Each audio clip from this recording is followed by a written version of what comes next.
اچھا حدیث شریف میں جس طرح ہے کہ کوئی غلط کام کر رہا ہو تو آپ اس کو جو ہے زبان سے روکو، ہاتھ سے روکو.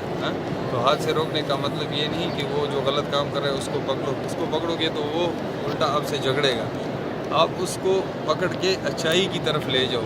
آپ اس کو ہاتھ سے پکڑ کے اچائی کی طرف لے گئے تو آپ نے اس کو ہاتھ سے منع کیا. اس کا مفہوم یہ ہے. اس طرح مولوی صاحب یہ بیان فرما رہے تھے. اور اس طرح میں نے آپ کو فرمایا کہ ایک بندہ تھا داتا دربار میں، تو وہ قبر پہ جا کے اس نے سجدہ کیا. تو ہمارے ساتھ ایک دوست ہے مولوی صاحب، تو اس نے یہ کہا کہ مجھے بہت زیادہ برا لگا کہ اس بندے نے سجدہ کی ہے. تو میں نے کہا یا اللہ اس کو میں کس طرح سمجھاؤں؟ اگر میں بھی اس کو منع کروں گا تو یہ الٹا میرے ساتھ جھگڑے گا. تو جب اس نے وہ سجدہ کر لیا، دعا بھی کی، جب پیچھے آئے تو میں نے اس کے ساتھ ہاتھ ملائے اور میں نے ان سے باتیں کی کہ آپ نے کیا مانگا ہے. تو کہتا ہے میں نے یہ مانگا ہے. تو میں نے کہا کہ یہ سجدہ یہ اس کو کس نے پیدا کیا ہے؟ دربار والے کو، اللہ کے ولی کو کس نے؟ کہتے ہیں اللہ نے پیدا کیا. تو میں نے کہا اللہ کا مرتبہ زیادہ ہے یا اس کا؟ کہتے ہیں اللہ کا مرتبہ زیادہ ہے. تو میں نے کہا کہ جو اس نے کام کی اللہ کے قریب ہوا ہے، اگر میں اور آپ بھی یہی کام کریں گے تو میں اور آپ بھی جو ہے اللہ کے قریب ہوں گے. تو ہم کیوں نہ اللہ سے مانگیں؟ تو ہم بھی وہی کام کریں. ہاں ہم بھی یہی کام کریں کہ ہم بھی اللہ سے قریب ہو جائیں. تو کہتے ہیں وہ بندہ بہت زیادہ خوش ہو. اس کی بات جو ہے اس کی سمجھ میں آئی وہ بات. کہتے اس نے میرا شکریہ بھی ادا کیا کہ انشاءاللہ میں دوبارہ سجدہ نہیں لگاؤں گا، ادھر آؤں گا، ادھر دعا کروں گا لیکن سجدہ اللہ کو کروں گا، اللہ سے مانگوں گا.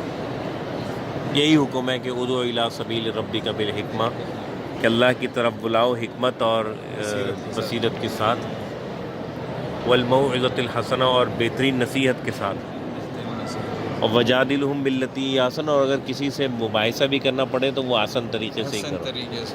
آپ دیکھیں کہ وہ ان مولوی صاحب نے حکمت کے ساتھ ایک آدمی کو شرک سے روک دیا، سجدے کرنے سے روک دیا. اور آپ نے ایک اور بات بھی فرمائی تھی کہ وہ جو شخص سجدہ کر رہا تھا اس کے بارے میں محبت دل کے اندر لائے. پہلے اس نے محبت کی نا، کہ یا اس نے اللہ سے دل میں اللہ سے مانگا کہ یا اللہ میں اس کو کس طرح روکوں اس چیز سے. تو اللہ نے راستہ بھی دے دیا اس کو.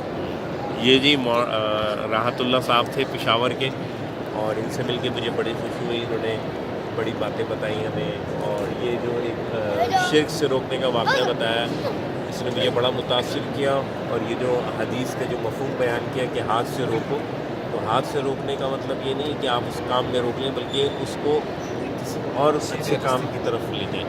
جی بہت شکریہ راحت اللہ صاحب، خوشی ہوئی آپ سے مل کے. السلام علیکم.